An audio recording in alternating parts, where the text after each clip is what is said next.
เกิดลิซ่าลิซ่าก็พอแม่หายพอกับผู้อื่นถูกเค้กถึง บางเราเท่น่าโจรนั่นนี่น่าจะเสียแล้วมาเสียผู้สูงวัยตัวน้ำลายทีเดียวเป่าเค้กนี่เป่าว่าเค้กไงวะเค้กหมดแล้วนี่นี่แล้วค่ะ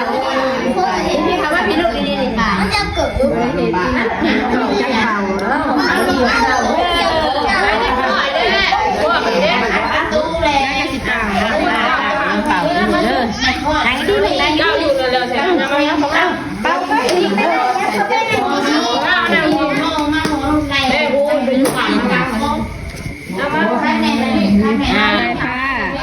แต่บางทีคือจะน้อย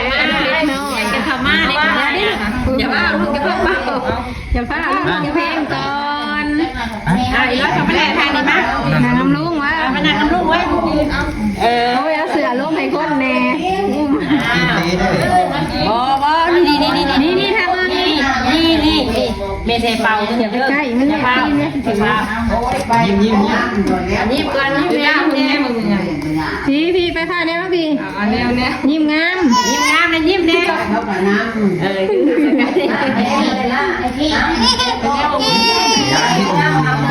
ไปสิมายักมาพี่ก่อนเป่าเค้กเอาขึ้นได้หนักก็ได้แม่เอาขึ้นได้ขาหัวยุ่งนี่ทำเป็นสองข้ามนี่ว่าอย่างนี้สองข้าม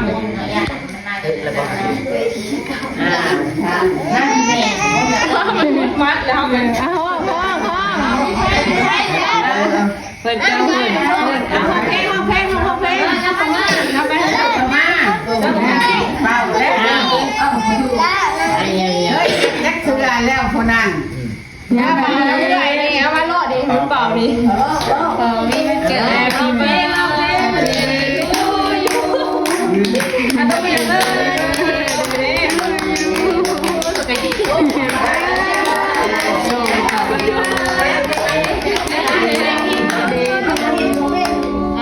ป้า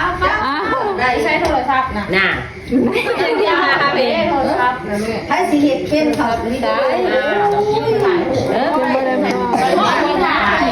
จะจับ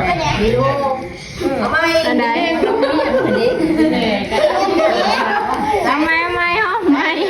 แค่พอน้ำเนี่ยให้ผมทำโลกเพลงโอ้ยเบื่อเด็ก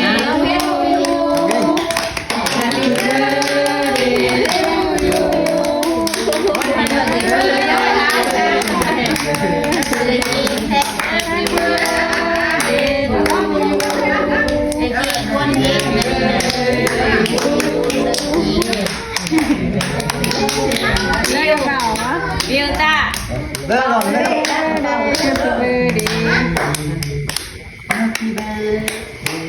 ิ่มลงเลยเป่าเพี้ยนสิบ่เป่าเป็นเป่าตัวน้อยนะเป่าดีด้วย เป่าไม่ลูกเป่าอธิษฐานเป่าแล้วเดินนะแม่ไทยนะ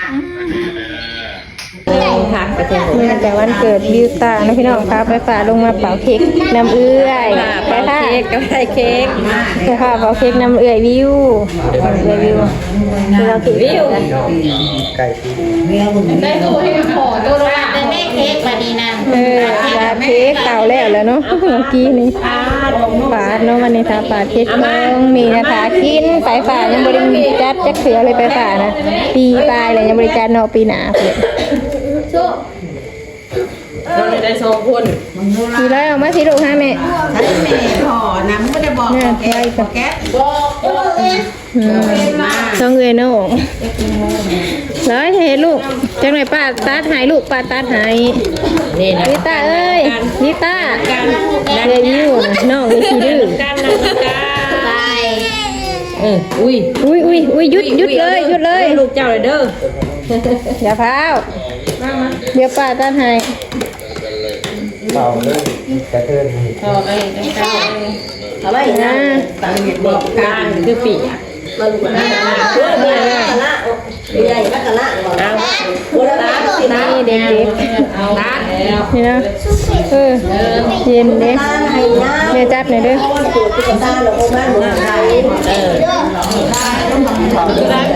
นี่เดี๋ยวเขาเงินยูตานั่น นี่เนาะตัดเค้กก่อนนะพี่ ตา น้อง นั่นนี่คงยูตา แม่ระวังดีนี่เด้อ ไปลูกตลอดไปลูกตลอด มาถ่ายเล็กน้อยก่อนเพื่อนดีจะเอถือจ้าดื้อถือจ้าดื้อถือถากินเค้กพี่น้องนี่ไปป่าถากินเค้ก เดี๋ยวมานี่มีแต่มา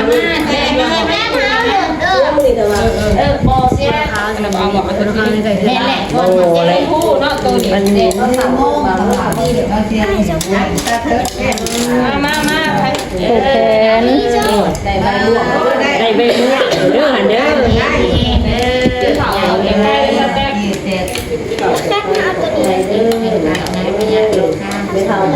เม็ดเทาวัน เจ้า เม็ดเทาให้ใบหันม่วงหูได้หัน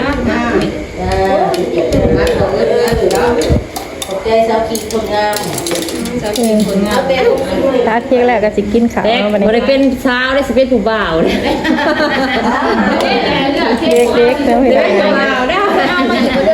แม่ไปตัดของเอื่อยเห็นนะน่ะของเอื่อยมอนของเอื่อยมอน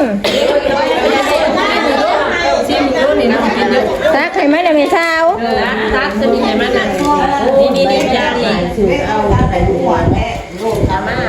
มา ตักวันนี้เด้อไปฝากกินเค้กไปฝากไปยัง เป็นอะไรลูก แซ่บบ่ แซ่บลูกแซ่บบ่ เที่ยวมันออกพี่แม่ยับมันออกมาอีกนะอย่านะนี่แล้วกินนี่เด้อเด้อลงมาวันเค้กลงมาวันเกิดเอื่อยนะพี่น้องพาเพิ่นมาเปล่าแล้วเอื่อย สิย่อยนะโอ้ยจับนับจับเอาไว้จับอย่าบ้ายเด้อมือนี้นี่